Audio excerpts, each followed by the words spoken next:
नमाज, फर्ज नमाज दुआ ही दुआ है।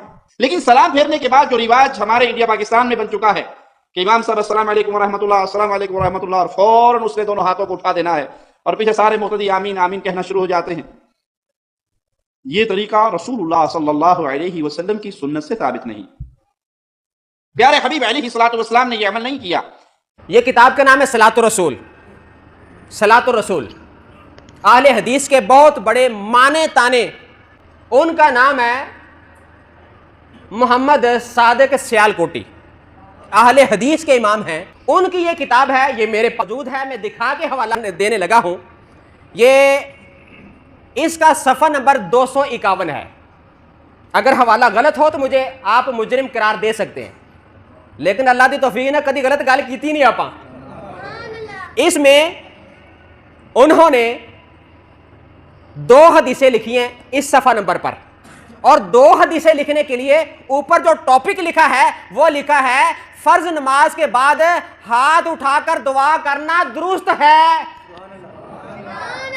उनके अपने इमाम घर की बात मैंने सुना दी है। फर्ज नमाज के बाद हकीम सादिक सियालकोटी इनका नाम है, अपनी किताब के सफ़ा नंबर 251 में कहते हैं कि फर्ज नमाज के बाद हाथ उठाकर दुआ करना दुरुस्त है। अल्लाह अकबर।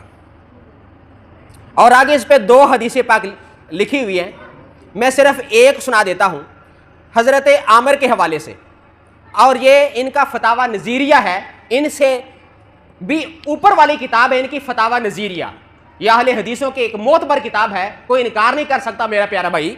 उसमें फतावा नज़ीरिया में यह हदीस पाक उन्होंने लिखी है कि हज़रत आमिर रज़ी अल्लाह तआला अन्हु कहते हैं सल्लई तो मार रसूलिल्लाह, एक दिन मैं आप सरकारां दे नमाज पढ़ी तो फिर की होया अल फजरा, फजर दा वेला सी ते फजर दी नमाज मैं सरकारां दे नाल पढ़ी। इन हारफा, सरकार मुंह फेर के साडे वालों बह गए। नमाज सरकारां ने फजर दी पढ़ाई आ, सरकार सलाम फेर के घूम के साडे वालों मुंह कर लिया, यानी साडे वालों। ये अल्फाज ने इन हारफा, घूमे, बस यही अल्फाज है, सरकार घूमे। व रफा यदैही, सरकार ने हाथ बुलंद कर लिए। व दआ, फिर सरकार ने दुआ मांगी।